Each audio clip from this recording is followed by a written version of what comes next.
Não tava não. Agora tá. Ok. Mas o que eu tava falando era uma revisão rápida, tudo bem. Então vamos lá, vamos corrigir essa questão aqui que eu pedi para vocês fazerem em casa semana passada. There are many phobias which actually... Quem é o sujeito dessa frase? Alguém conseguiu identificar? Não entendi a pergunta, professora. People. People? Não. Eu li essa frase. There are many phobias which actually... Protect.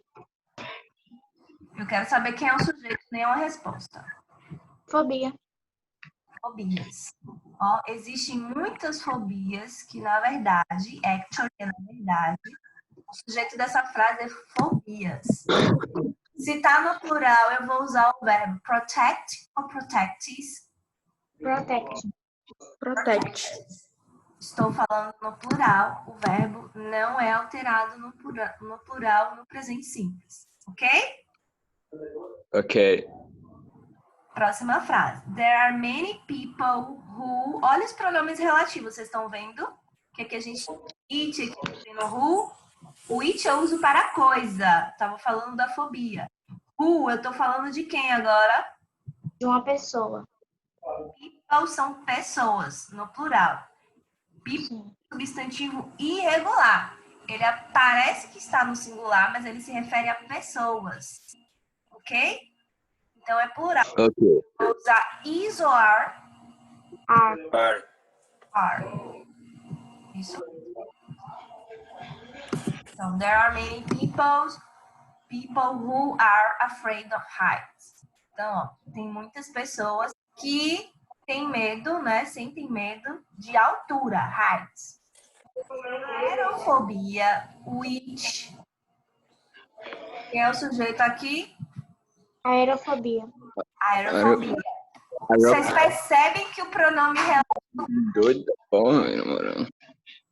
Oi? Gabriel? Oi. Seu microfone tá ligado. Você entendeu? Entendi. Tá bom, tá resmungando aí. Se vocês entenderam a aula do pronome relativo, em que eu ensinei a vocês que eu uso who para pessoas e o it para coisas, vocês vão perceber que em todas as frases você tem um pronome relativo que dá a deixa, se o sujeito está falando de pessoa ou de coisa, tá? Aerofobia, estou falando de um tipo de fobia, certo? Uma fobia de lugares altos. Tá no singular, certo? Vou usar o are. Isso. Isso aí. Tá dando um pouco no latido dos cachorros aí, porque os cachorros tudo estão latinando. The fear of high places helps people to be careful. Então, o que o texto está dizendo? Ó, primeira frase. Existem muitas fobias que, na verdade, protegem as pessoas. Como é isso, professora? Todo mundo sabe o que é fobia? Sim. O quê? Sim. O que é, Maiane? O que, professora? Fobia é uma- Cortou, Mai. Fobia é um trauma que a pessoa sente que não quer vivenciar nunca. Mais ou menos. Fobia é um medo, tá? Eu tenho medo de algumas coisas. Então, uma pessoa que tem medo de estar em lugares fechados, a gente fala de claustrofobia. Então, fobia, na verdade, é um nome científico usado entre Professora, psicólogos para se referir ao medo, que é o medo que nos paralisa, nos impossibilita, por exemplo, de pegar um elevador, quem tem claustrofobia. Diga, Lu. se a pessoa tem medo de escuro, ela tem fobia de quê? Ai, não sei, a gente pode pesquisar depois. Agora, Fobia de escuro. são vários nomes. Alguns medos são muito comuns. E é isso que ele está dizendo, que esses alguns medos nos protegem. E aí ele vai dar exemplos, ó. Muitas pessoas, né, que têm medo de altura, que aí a gente chama de aerofobia, tá? São essas pessoas que têm medo de lugares altos. Então, isso ajuda as pessoas a serem cuidadosas, ó, careful. Bora continuar aqui. A person who, agora eu tô falando, ó, a person. Singular ou plural? Plural. Singular? Plural. Plural. É mesmo, é? Falei errado, professor. Falei errado. Todo mundo falou errado, né? Eu Singular, falei person. plural. Ah, então falei certo. Mas ficou na dúvida. Person, pessoa. Agora sim. Esse aqui não tá conseguindo entrar. Person é o singular de people. Quem não tá conseguindo entrar? Ramon. Mas ele entrou e saiu. Ele tava aqui na sala. Agora ele tá pedindo para entrar de novo. Pera. Daqui a pouco ele entra. Então, ó, a gente tem... E olha aqui o artigo definido. Lembra que o a quer dizer ou uma? Aham. Não poderia ser plural? Never. A person who. Vou usar is ou are. Isso. Is. Se o sujeito é singular, is. A person careless in a high place may fall and hurt himself. Então, uma pessoa que é descuidado, careless, seria descuidado, em lugares altos, provavelmente, né, ela cairia, se machucaria a si mesma. Outra fobia, which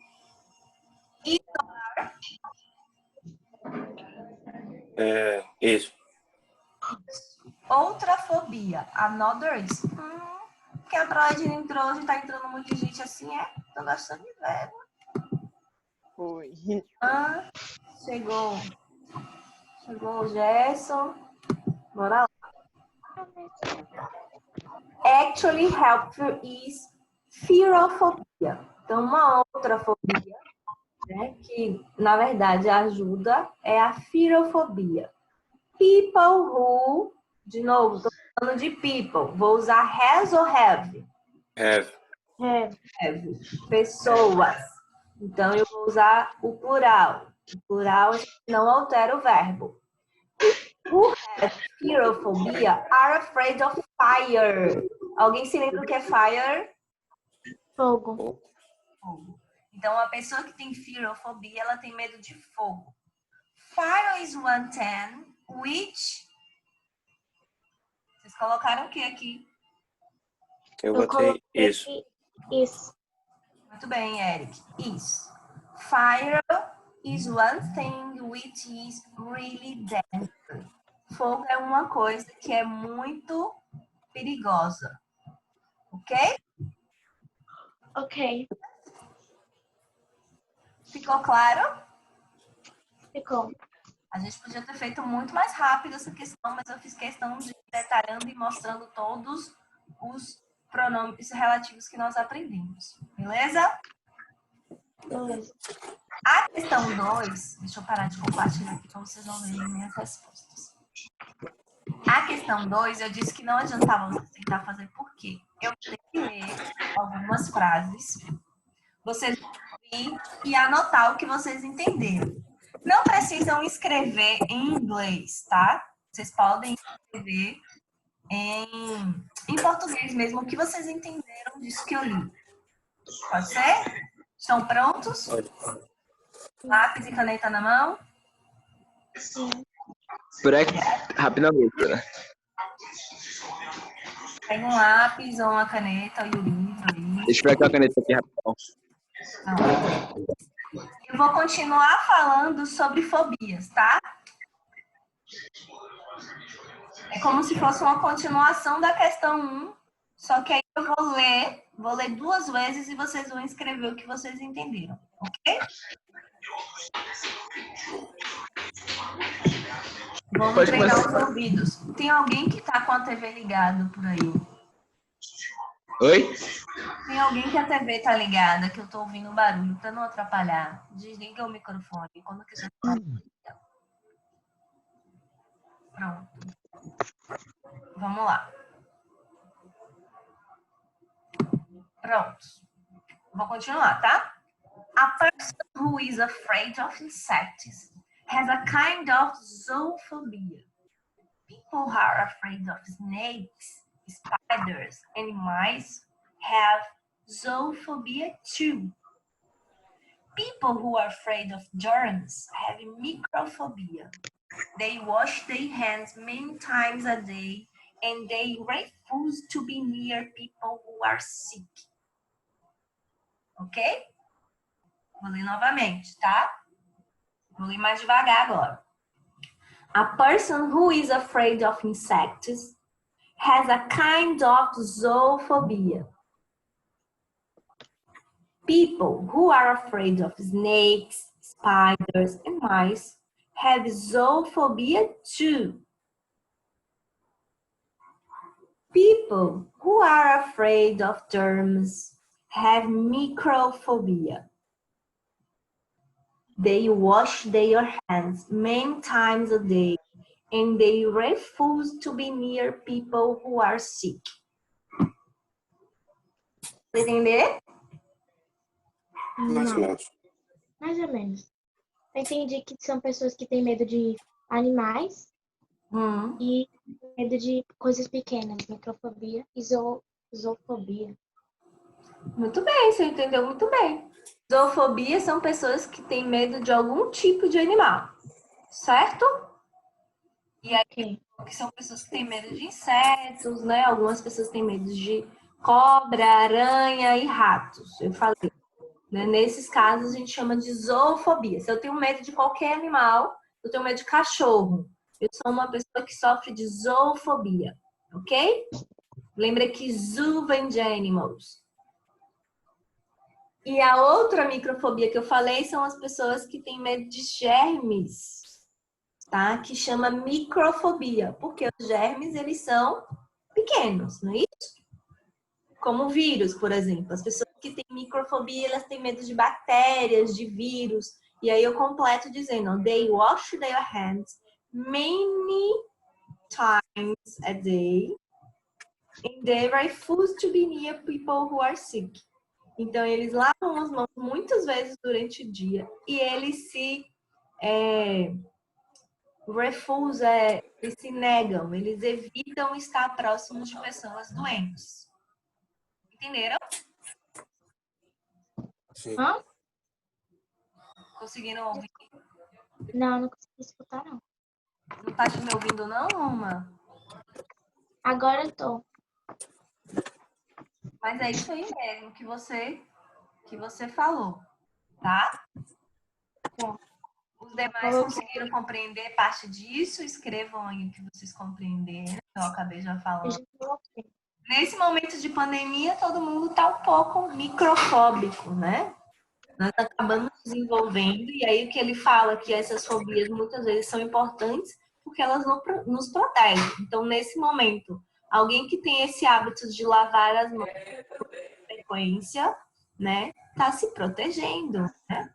As pessoas que estão evitando de estar próximo de outras pessoas que estão doentes, seja lá o que for, estão se protegendo de um vírus, que nesse momento é tão difícil para nós. Então, de uma certa forma, as pessoas que sofrem de microfobia neste momento são privilegiadas porque elas já tinham o hábito de estar se cuidando tanto quanto todos nós teríamos. Ok? Ok. Aham. Bom, alguns colegas me disseram no começo que não conseguiram fazer a página 42 porque não conseguiu abrir o link do YouTube. Não sei se alguém conseguiu. Vocês podiam pesquisar também pelo nome do jogo, né? Enfim, é uma questão pessoal, né? Que era para vocês falarem sobre o vídeo, né? Que não tem como. Eu vou voltar lá no capítulo. Gostaria que vocês voltassem na página. No capítulo 7, eu tô procurando aqui no meu livro. Professor, Oi, pode falar. como eu escrevo zubofobia? Como eu escrevo esse medo de animal em português? Zoofobia. Ah, em português, você quer saber? É. Peraí que eu vou escrever pra você aqui.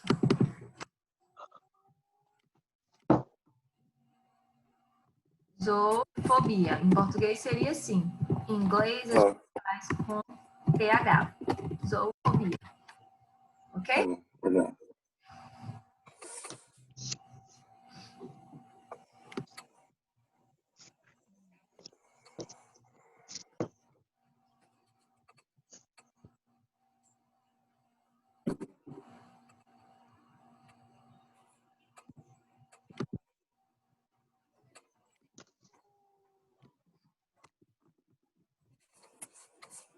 Acharam aí o início do capítulo 7? Aham. Página 62, né? Na verdade, eu quero que vocês vão para a página... A parte de gramática. A página 66. Acharam 66? Sim. Sim. Bom, a gente tem alguns minutos ainda. Eu queria revisar com vocês. Nesse capítulo, a gente viu 3 assuntos em um. Só que são 3 assuntos simples, de fácil compreensão, que a gente conseguiu ver em 2 aulas, inclusive, né? 3, eu acho. Que teve uma aula gravada e agora essas 2 aulas online na semana passada e de hoje. Aliás, eu acho que hoje é a 4ª aula, né? A 3ª aula gravada online da unidade. Então, a gente viu os pronomes relativos, né? E a gente viu a concordância verbal, né? Entre o sujeito e o verbo. São essas 2 coisas que nós vimos. E aqui a gente viu esses 4 pronomes relativos, né? Que acabam virando 5, porque o who, ele pode parecer como pronoun. Lembram disso que eu falei? Então, na semana que vem, a gente não vai ter aula online. Eu vou deixar uma atividade de revisão para vocês através do Google Forms sobre esse capítulo, sobre o capítulo 7. Vocês vão fazer atividade de revisão, porque no final do mês vocês já têm teste, e no teste vai ser só esse capítulo 7. Estão me ouvindo? Sim. Uhum. Vocês estão muito calados. Então tá. Então vamos só amarrar isso, entender, e para quem chegou agora ou para quem não assistiu às aulas, compreender. Os relative pronouns, tá? Vão ser usados sempre depois, ó, de um substantivo, para fazer com que esse substantivo ele fique claro, né? Para que fique claro para a pessoa do que a gente está falando. Esse substantivo ele pode ser pessoas ou objetos, né? De quem que eu estou falando? Então, ele geralmente aparece na frase para dar ênfase, para deixar claro para a pessoa com quem eu falo sobre o que eu estou falando, ou sobre quem. A gente tem who, que seria quem, né? E o which, que seria que, o que. Né? E o that, ele pode ser usado tanto para pessoas quanto objetos. Já no caso do whose, se refere a de quem, se refere à possessividade. É quando eu quero que é minha. Eu posso usar isso, falar isso usando os pronomes ativos ou possessivo adjective que a gente aprendeu. This is my cup, ok? E aí eu tenho um possessivo adjective, mas eu posso usar isso na frase e usar o possessivo relativo, que é o whose, tá? E aqui a gente tem alguns exemplos. Então, se ele vai aparecer sempre depois do nome, né, ele vai sempre nos mais sobre a pessoa ou a coisa do que eu estou falando. Por exemplo, my mother, who was born overseas, has always been a great traveler. Então, minha mãe que nasceu fora do país sempre foi uma boa viajante, né? Sempre viajou muito. Então, a frase, eu não precisava, isso aqui não é indispensável na frase, né? Que minha mãe nasceu fora do país. Então, ela só me dá mais informação sobre esse sujeito, né? Que é a minha mãe. Então, se eu estou falando da minha mãe, é uma pessoa, eu uso who. Se eu estivesse falando aqui de um objeto, por exemplo, aqui, ó. We had fish and chips, which is my favorite meal. Nós temos peixes com fritas, né? Que é o meu prato favorito. Estava falando do que eu tive no almoço, no jantar. Mas eu dou ênfase dizendo que esse era o meu prato favorito. Tá? No caso do whose, olha aqui. This is George, whose brother went to school with me. Esse é o George, né? O qual o irmão, né? Cujo o irmão ia para a escola comigo. Então, quem ia para a escola comigo é o George É uma pergunta. Sim.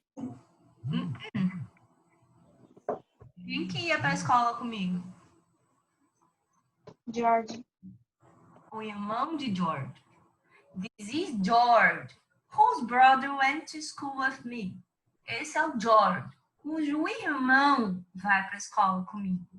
Então, não é o George. Eu estou apresentando o George e estou esclarecendo que o irmão dele vai para a escola comigo. Talvez vocês não conheçam o George, mas vocês sabem que é o irmão dele que vai para a escola comigo. Beleza? Beleza.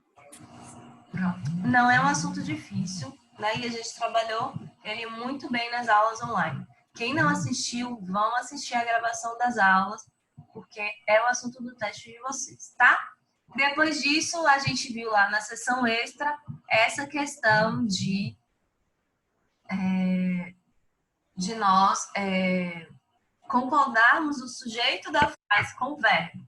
Então, eu preciso identificar quem é o sujeito da minha frase para eu poder decidir qual a forma do verbo que eu vou usar. Isso não muda muito se a gente estiver falando no passado ou no futuro. Mas se a frase estiver no presente, isso é completamente indispensável. Porque o verbo ele vai ser alterado conforme o sujeito. A gente aprendeu que no presente simples em inglês, né, assim como o presente contínuo que eu preciso usar o verbo to be, lembram disso? Só... Sim. Pronto. Então, se eu digo I have a car, eu tenho um carro, beleza? Mas se eu digo my mom tem um carro, se minha mãe tem um carro, eu não vou usar o have. Eu escrevi have errado aqui. Não é have, vai ser has. Has a car. O sujeito da frase, ele muda o verbo. A mesma coisa se eu tivesse com o presente contínuo. I am teaching English now. Eu estou teaching. Ensinando inglês agora. Certo? Mas eu poderia mudar aqui o nome da pessoa, colocar Denise is teaching English now. Entenderam? Sim. Sim. Professora, Presente, o verbo ele vai ser alterado conforme o sujeito. Diga, alguém falou, professora? fui eu. O has a gente bota quando tá o sujeito he ou she, né? Ou it. He, she ou it. Terceira pessoa do singular. Porque o have, ele é um verbo irregular, assim como o verbo to be. Né? Porque a grande maioria dos verbos, o que acontece? Ele só acrescenta o S. Por exemplo, I work at school. He works at school. Os verbos regulares, eu só acrescento o S. Mas esses verbos irregulares, que eles vão mudar completamente. Não são muitos, né, no presente. A gente tem mais no passado. Mas é importante vocês se ligarem o quanto é indispensável identificar o sujeito da minha frase. Principalmente se eu estiver no tempo verbal do presente. A gente tem também aqueles verbos que quando terminam em Y. Por exemplo, quando eu tenho aqui, deixa eu subir isso aqui. Quando eu tenho o verbo cry. We cry. We cry because of the game. Nós choramos porque perdemos o jogo. Cry, ele é um verbo terminado em Y e antes do Y a gente tem uma consoante. Então, se aqui fosse he, terceira pessoa, eu vou tirar esse Y, colocar um I e acrescentar o ES. Lembram disso, né? Sim. Nesse caso aí, é um verbo terminado em Y e antes dele é uma consoante. Tranquilo, gente? Sim. Sim. Sim, sim. Tem dificuldade nisso aí? Não. Por enquanto não. Por enquanto, não, né? Eu hoje vou deixar vocês, não vou colocar atividade, tá? Porque eu queria mesmo finalizar esse capítulo e arrematar. Na semana que vem a gente não vai ter aula online. Eu vou deixar a atividade lá programada para vocês na quarta-feira, que vai ser uma atividade de revisão para o texto, tá bom?